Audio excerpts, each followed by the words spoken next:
Seeing none, it's beautiful music. Okay. It's actually my alarm, you know, when it's from like extra level, so it's a little thing there. Okay, so seeing no further discussion, I'll call the question. All in favor of the agenda indicate by saying aye. Any opposed, nay? Motion carries unanimously. On to our first item, our second item, which is the public forum. Again, it is practice similar to the BCBC where we go in person first and then online. Are there any members of the public who would like to address the Board of Finance here in the room? Seeing none, we'll go online. Is anyone online who would like to address the Board of Finance tonight?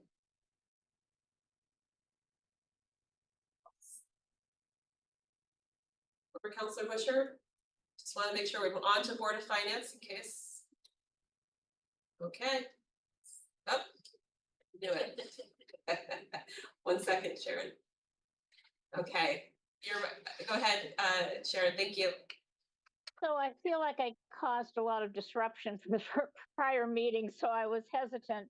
I just wanted to comment on the audit, and I'm hoping that there'll be a good conversation tonight on that as you move forward.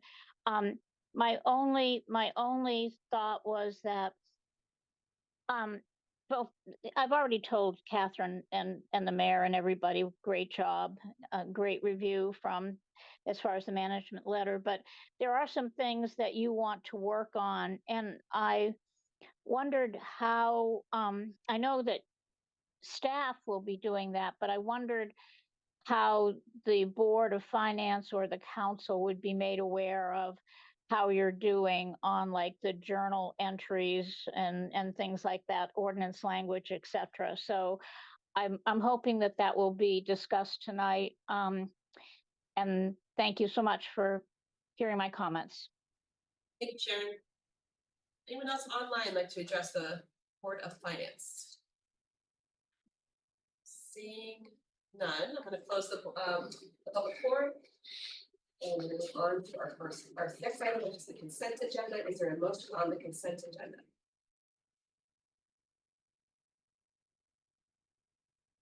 I'll move to adopt the consent agenda and take the actions needed. Thank you. Moved by Councilor Barlow. Is there a second? Seconded by Councilor Carpenter.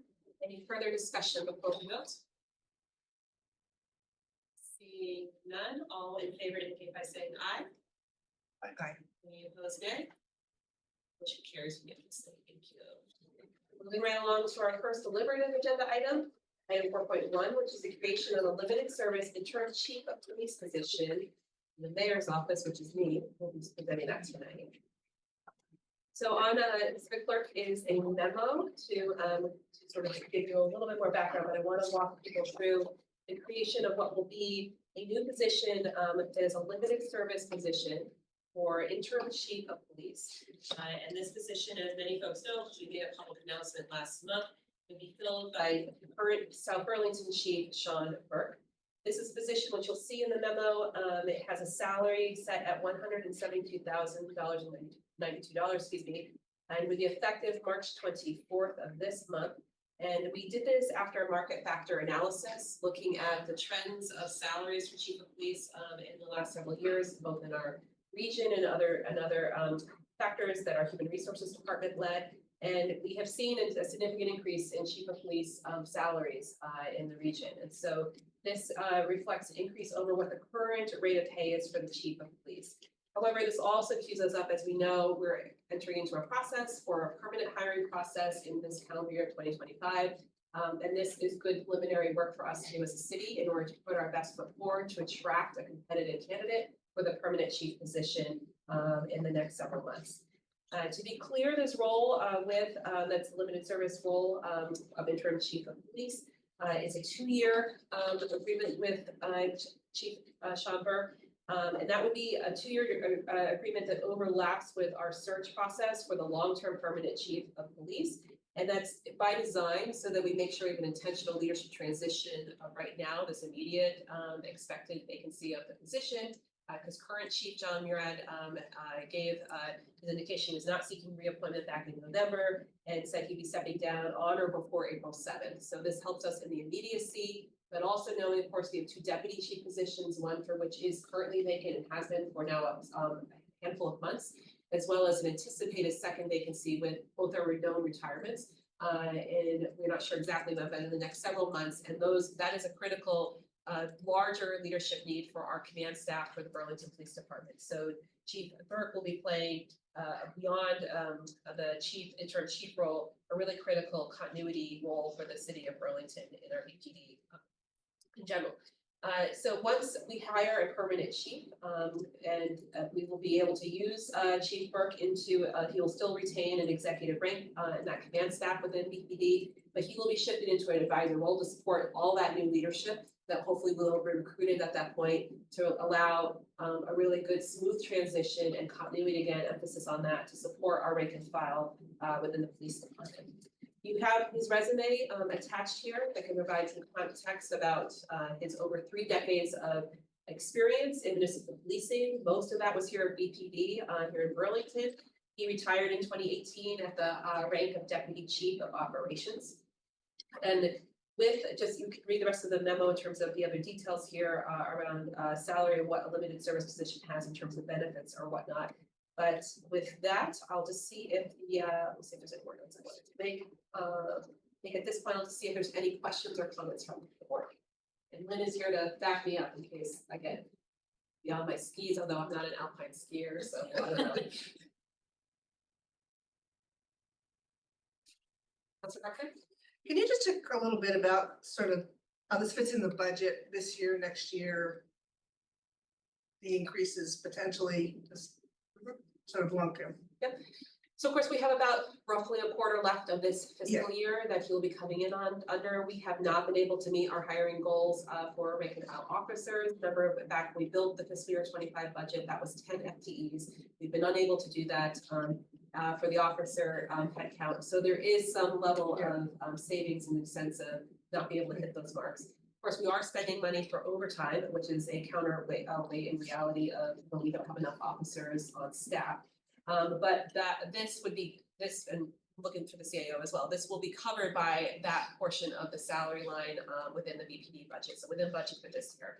For next year, we're building our budget around this assumption that we will of course have Chief Burke, and then as I'm hoping, crossing fingers here, that we will be able to use our search firm to be able to identify a permanent candidate by the end of 2025. Now, there's a lot of what ifs in terms of we are embarking on this process in the next couple of months with this firm. And so how the pool of applicants looks, how long that takes is a little bit unknown at this moment. So on the fastest track, we might have another a permanent chief identified maybe halfway through next fiscal year. But we're building the budget to allow us to have that overlap. Which if you play out to the following March, it's not quite whole fiscal years that line up exactly. If the stars align, it might be about a year overlap, but there's a lot outside of our control in terms of when we would identify someone, if they have to separate from another agency, travel here. I mean, I've learned one thing in this job, things take much longer than we expect. And I think one of the things I want to be very careful about is having enough overlap so we don't have another potential gap in leadership at the BPD. That's the last thing the city of Burlington needs. So this gives us some flexibility in a really important time. Everything I missed in terms of the budget. Okay. Any other questions from the board?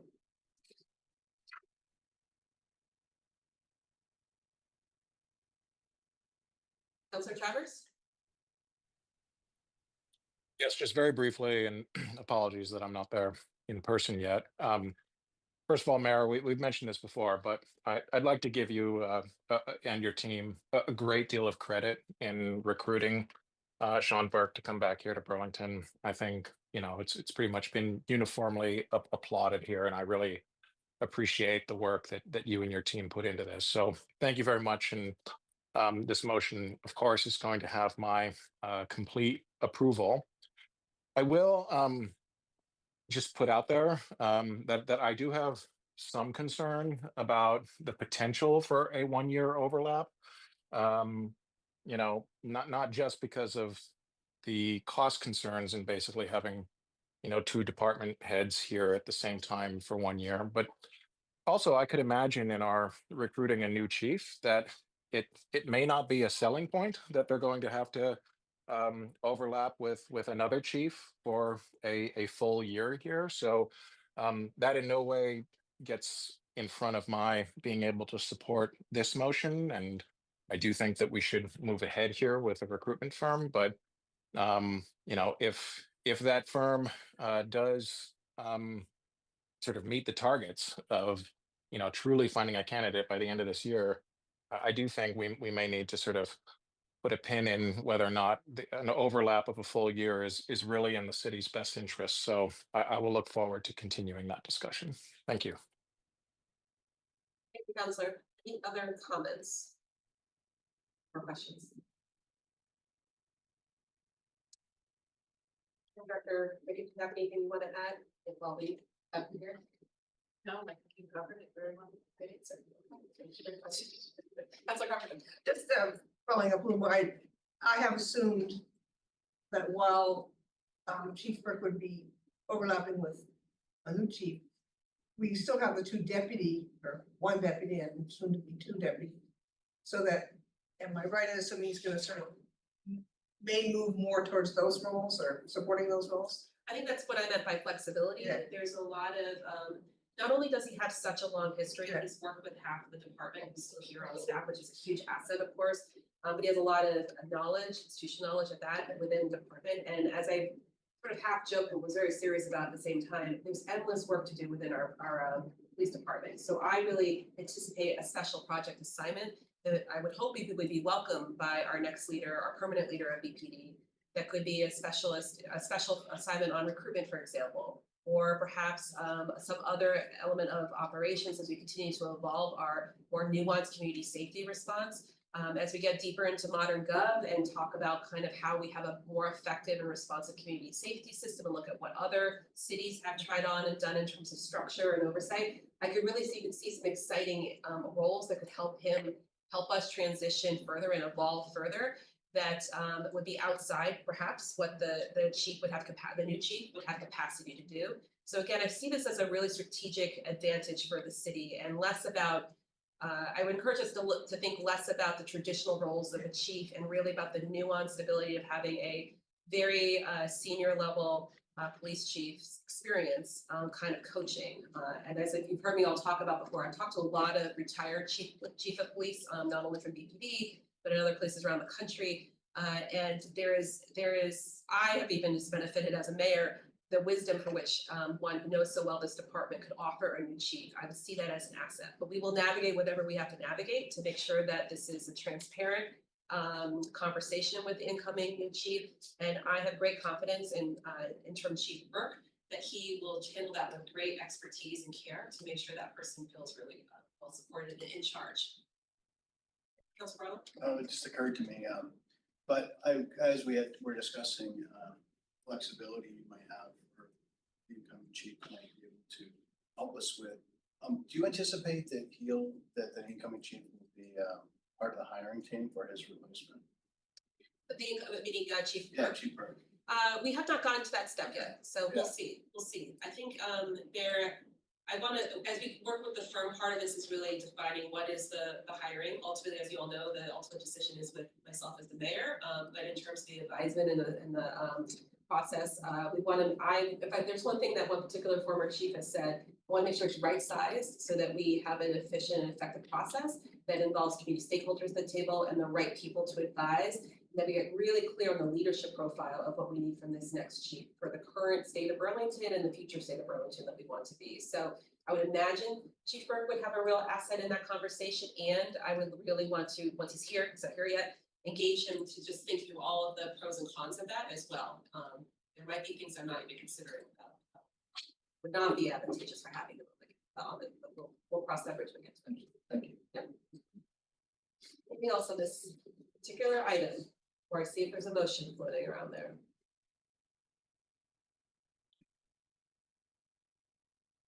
If you're looking for a motion, there's a motion both on, motion on the lost in the consent agenda again. The motion looks like it does match, so you can either use the agenda or the memo.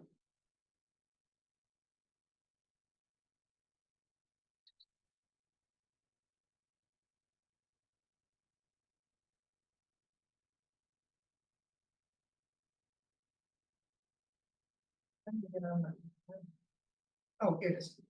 I would move to approve and recommend that the city council approve the hiring of Sean Burke and creation of an interim chief of police, a limited service, non-union, full-time exempt position.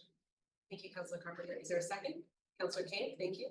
Second, is there any further discussion on the motion before we vote? Seeing none, all in favor indicate by saying aye. Aye. Any opposed, nay? Motion carries unanimously. Thank you very much. This is a really important day for the city of Burlington, and we'll be hearing more about Chief Burke's first day on March 24th in terms of a chance to kind of meet and greet and engage with him. So really excited to move forward here. Thank you to HR for all the support. CEDO and okay. Moving on to our next item, item 4.2, which is the creation of one new CEDO position within our Community Justice Center. And we have Ryan here. Hold on, Ryan.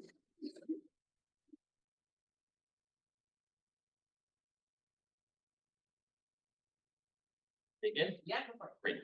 So again, for the record, Brian Pine, the Director of the Community and Economic Development Office. And we're asking tonight for approval to create a position so that we can submit the request for funding to create the position. And if the funding is not awarded, we obviously would not move forward, but the sequence is such that this is how we kind of have to do that. Essentially, this is a as you see in the material submitted, it's a reentry coordinator position. It is a addition to the current person in that position, and it's a full-time regular service union position. So, any questions? Questions from the board? Councilor Carpenter. I'm just curious, what's the source of the funding and how confident are you? They've urged us to seek this funding at the state level, so it's the Vermont Department of Corrections. It's not federally funded, it's state funding. And this continues to be a priority of the, I think, both the administration and the legislature. So they come. And it would be FY 26 money? Yes. Any other questions or comments?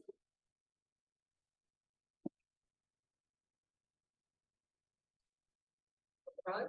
I'll move to approve and recommend that the city council approve the creation of a second reentry coordinator position within the CEDO regular service full-time union grade 16 position. Thank you. Is there a second? Seconded by Councilor Carpenter. Thank you. Any further discussion on this item before we vote? See none, all in favor indicate by saying aye. Aye. Any opposed, nay? Motion carries unanimously. Thank you very much, Ryan. On to our last deliberative agenda item, item 4.3, acceptance and approval of the fiscal year 24 audit. That will come on up. As you might recall, in our last Board of Finance, we went into the details on this, so we wanted you all to have a chance to marinate. I don't know. You haven't had enough. Here is your hard copy. I think I even got a hard copy. You didn't, but it's coming soon. I can't wait. Oh, not tonight. Okay, No, feel because special. otherwise you would have to take mine, and I don't think No, you're it's gonna okay. get as much use. It's totally fine. Okay, put my place. Okay, got it. So. Is there anything you would like to queue up before we see if there's further reflections in the board? No, but I am happy to take questions. Hopefully the information was readily available and that you were able to access what it was that you were hoping to look for. And then I'm happy to answer some questions depending on the detailed nature or technical nature of some of the questions I may have to get back to you, but happy to take them.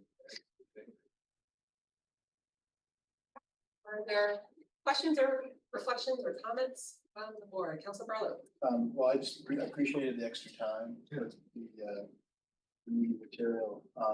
I don't have a lot of questions. I was wondering if you could just hit the wave tops on the management letter. Sure. Findings, so just so that for those who weren't watching on the last Board of Finance meeting. Yeah, absolutely. So we had, we have an annual review of our audit. Just to do a little recap, we have a firm who during the course of this engagement are called Markham, but they've been bought out by CBIZ. So moving forward, there will be CBIZ, but it's the same individuals. And we had in our management letter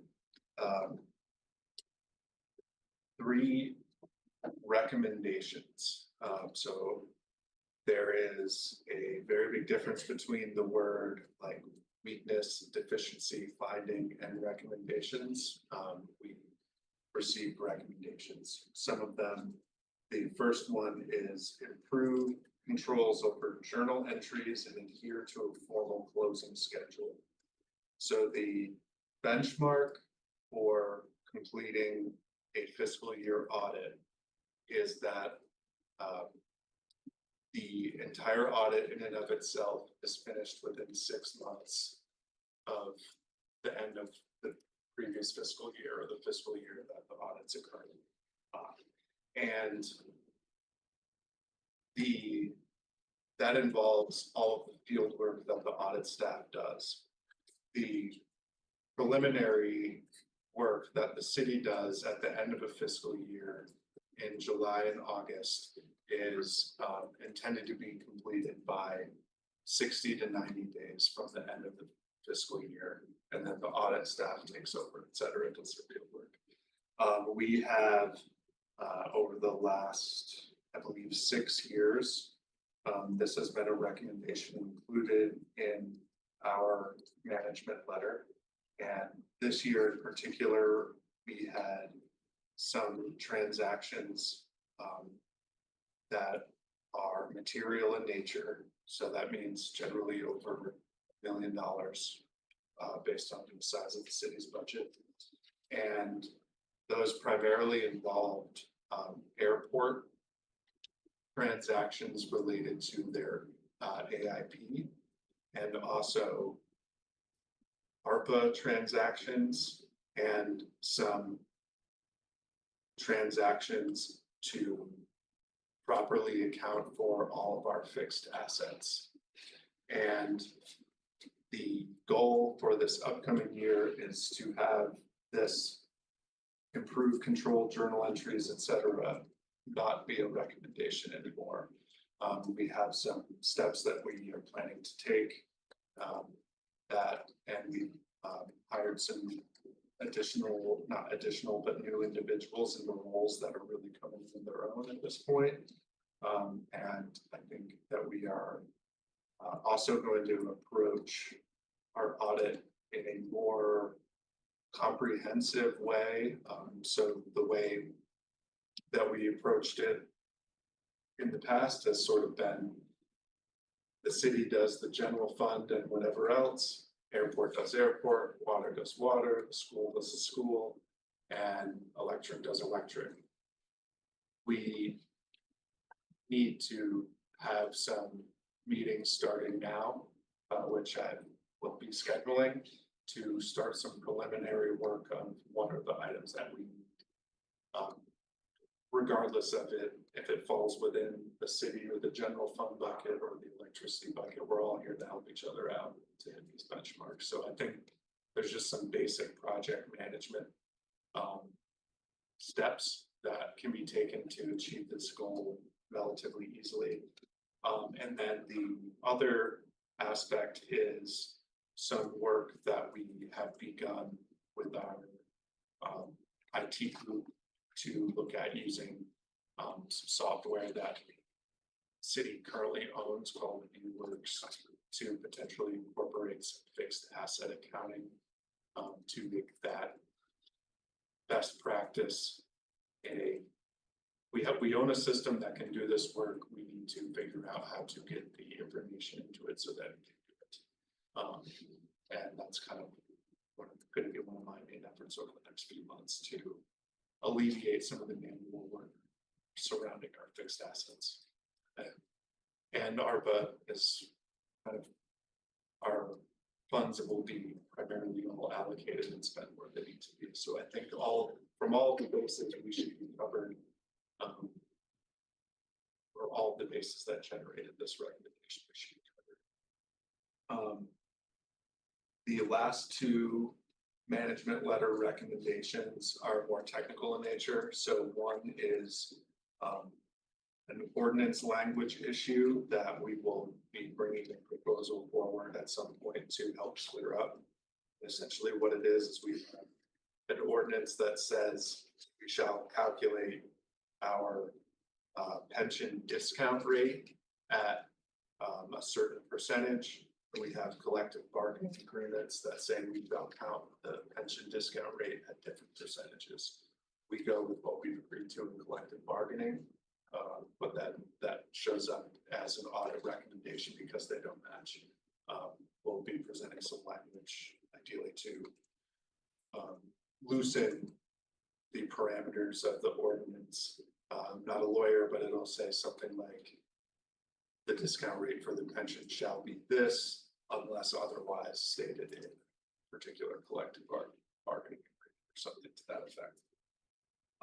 And the last item, which I think has primarily been resolved, but it's a strengthening of policies to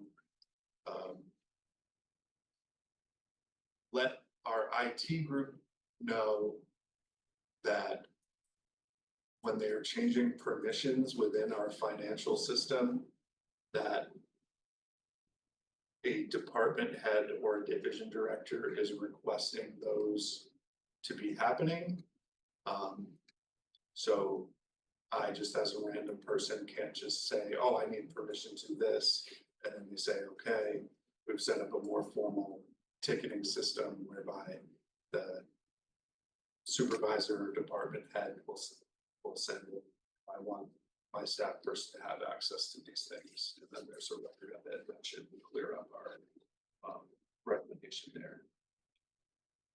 I think that's an overview of our recommendations. Any follow-up questions around that? I think I mentioned each of these last time, but just a couple. I'm looking at the presentation, we have the general versus actual results, and I had just commented that under other sources of communication. Just. Yes. It's a bigger number and people ask and. Yes, the other sources is large and particularly in fiscal 24, and I expect it to be the same in fiscal 25, given the some of the use of our fund balance and our bond premiums will probably trend in a similar direction. So we can offer some additional detail in our presentation for that. There's two other comments and I think I mentioned last time also about discount rate on the pensions, and I would think we would not want to put a number in the ordinance, but a reference to a process like recommended by our pension advisor or something. And that may be what the council advises. And the other thing on the, because I'm aware of the journal control issue. I don't know if we can just be a little more explicit. I mean, it is centered more in one department, and I just think it's important that people understand that. And those are more complicated departments perhaps than the general fund or capital expenses, which is what I suspect you run into problems. It's but I think there are areas in which we can greatly improve, and since I think we can, and we're gonna give it a go. Okay. Thanks. Are there questions or comments?